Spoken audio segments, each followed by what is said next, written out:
नमस्कार, मैं मोहम्मद आसिफ और आप देख रहे हैं एसपीएन 9 न्यूज़। एसपीएन 9 न्यूज़ में इस वक्त बड़ी खबर से शुरुआत कर रहे हैं और बड़ी खबर अडानी मसले को लेकर है और सीबीईडीआई को लेकर है, जांच को लेकर है, जेपीसी मांग को लेकर है। ये कोई और नहीं, ये आम आदमी पार्टी की तरफ से किया जा रहा है। पूरा विपक्ष भले ही मोदी सरकार से सवाल पूछता रहा जेपीसी मांग को लेकर, और कोर्ट में भी ये मसला चलता रहा कि जजों का क्या फैसला आएगा, आदेश भी आए सुप्रीम कोर्ट के, लेकिन इसके बावजूद मोदी सरकार पर कोई फर्क नहीं पड़ा।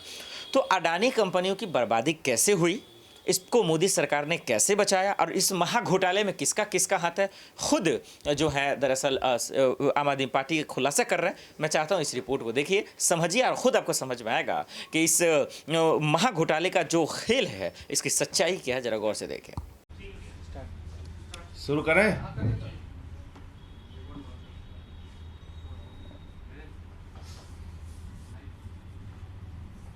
सभी पत्रकार बंधुओं को नमस्कार। आज अदालत ने फिर से 5 दिन की रिमांड स्वीकृत की है। ईडी ने 7 दिन की रिमांड मांगी थी, 5 दिन की रिमांड स्वीकृत की गई है। लेकिन ये पूरा मामला, जैसा हम लोग पहले दिन से कह रहे हैं, राजनीतिक द्वेष के कारण ये पूरा मामला दिल्ली की सरकार को बदनाम करने के लिए, दिल्ली के शिक्षा मॉडल को डिरेल करने के लिए, दिल्ली के लोगों ने आम आदमी पार्टी को जिता क्यों दिया, सरकार क्यों बनवा दी, इसकी सजा देने के लिए मनीष सिसोदिया और सत्येंद्र जैन को जेल में रखा गया है।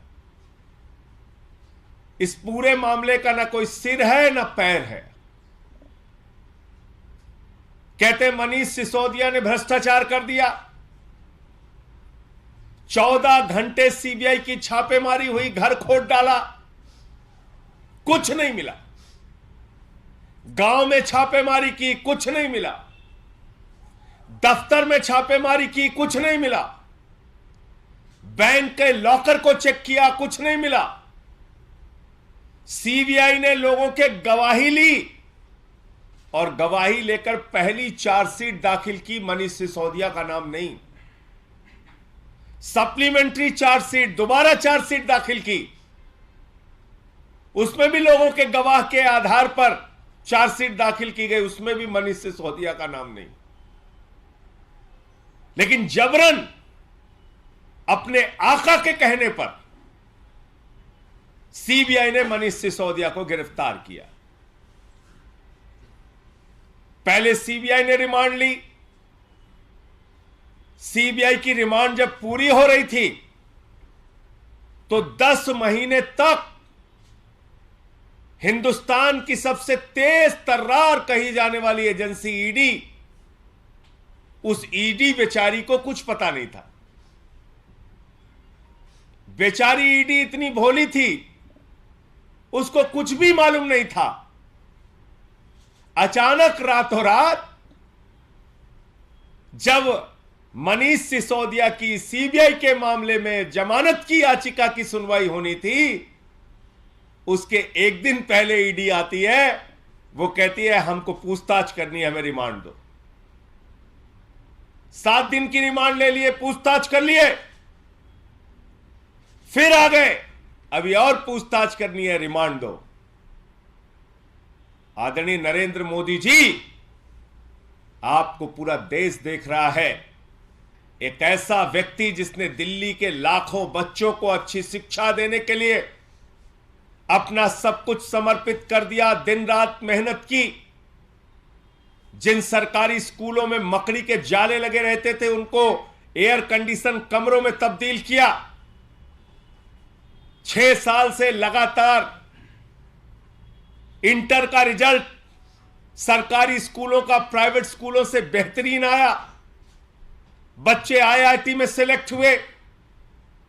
पूरी दुनिया में एक शिक्षा मॉडल को प्रचलित किया।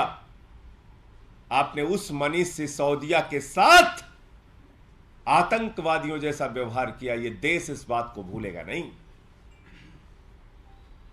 12-12 दिन की रिमांड ईडी की, 10-10 दिन की रिमांड सीबीआई की। कभी आपने सुना ऐसा आतंकवादियों के साथ भी व्यवहार नहीं किया जाता जैसा मनीष सिसोदिया के साथ व्यवहार किया जा रहा है। और तब जबकि कुछ नहीं निकला, भ्रष्टाचार किए होते तो कुछ तो सोना निकलता, संपत्ति निकलती, पैसा निकलता। कहां चला गया?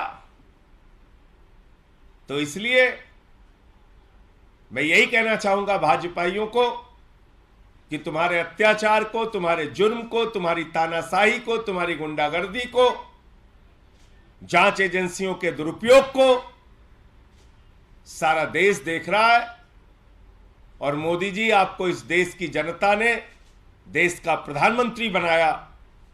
आप अपने उस पद का इस्तेमाल मनीष सिसोदिया जैसे लोगों को प्रताड़ित करने में, उनके ऊपर अत्याचार करने में, उनके साथ आतंकवादियों जैसा व्यवहार करने में लगा रहे हैं। समय आने पर देश की जनता आपको जवाब देगी। तो मुझे इतनी बात कहनी थी कि आज ये जो रिमांड मांगी गई है ईडी के द्वारा, ये निरर्थक प्रयास है, इसका कोई आधार नहीं है। और ये इस बात को बताता है कि हताशा और निराशा में अपने आका के आदेश को मानने के लिए ईडी जबरन रिमांड मांगने का काम कर रही है। आपके कोई प्रश्न हो? लेकिन संजय जी, बीजेपी लगातार ये कह रही है, आज भी प्रेस कॉन्फ्रेंस की कि ये सारी पॉलिसी जो है वो अरविंद केजरीवाल के घर पे तैयार हुई है।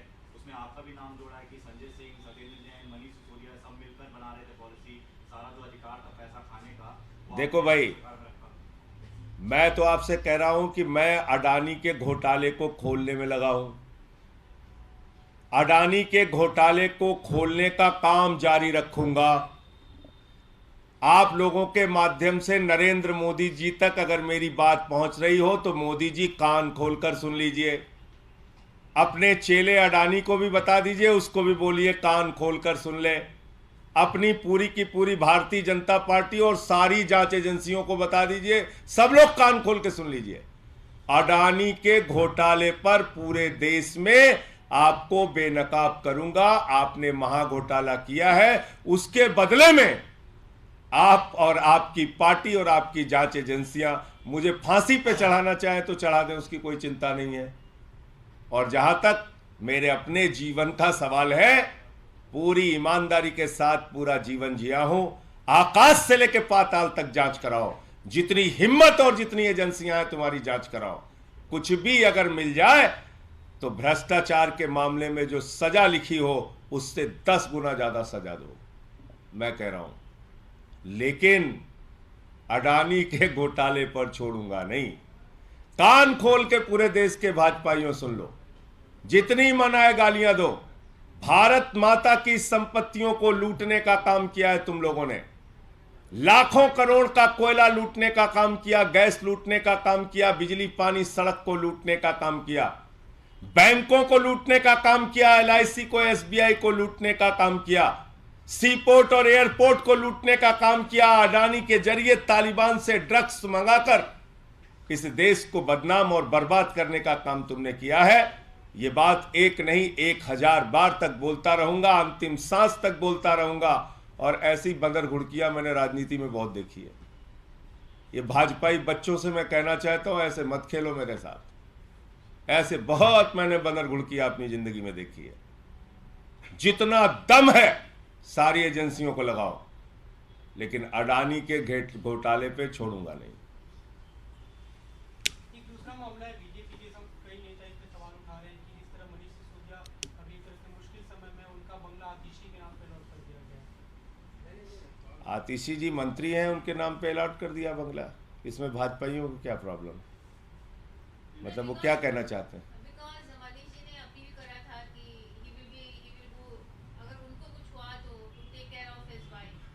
तो ये भाजपाइयों से पूछना थोड़ी है। भाजपाई तो उनके साथ आतंकवादी जो जैसा व्यवहार कर रहे हैं मनीष सिसोदिया के साथ। मनीष सिसोदिया हम लोगों के भाई हैं, उनका परिवार हमारा अपना परिवार है, उसका ख्याल हमें रखना मालूम है कैसे रखना है। उसको भाजपाइयों से थोड़ी सीखना है। उनकी तरफ से लेकिन बयान आ रहा है लगातार कि 15 दिन के अंदर ही मनीष सिसोदिया के परिवार को अबैंडन कर दिया गया है, सत्येंद्र जैन के साथ इतने महीने तक सरकार खड़ी रही। मैंने कहा भाजपाइयों को कहिए बच्चों का खेल ना खेलें, ऐसे बहुत खेल राजनीति में हम लोगों ने देखे हैं। धन्यवाद। आपने देखा इस वीडियो को देखकर आपको एहसास हो गया होगा कि किस तरीके से मोदी सरकार आज अडानी जी को बचा रही है और बचाने के पीछे की वजह क्या है, यही आप जानना भी चाह रहे थे। अब देखना पड़ेगा कि क्या वाकई में जेपीसी की मांग होगी, कोर्ट के आदेशों का पालन होगा, क्योंकि अब तक क्या कमेटी बनी क्या था पता कुछ नहीं है, जिस तरीके से बृजभूषण शरण सिंह के मामले में हुआ। ऐसे में लिहाजा सवाल यही है कि आखिर आने वाले वक्त में क्या होगा और नहीं होगा, ये बहुत बड़ा सवाल है। आपको क्या लगता है हमें कॉमेंट कर जरूर बताइएगा। देश दुनिया की बड़ी खबरों के लिए देखते रहें SPN9 न्यूज़। नमस्कार।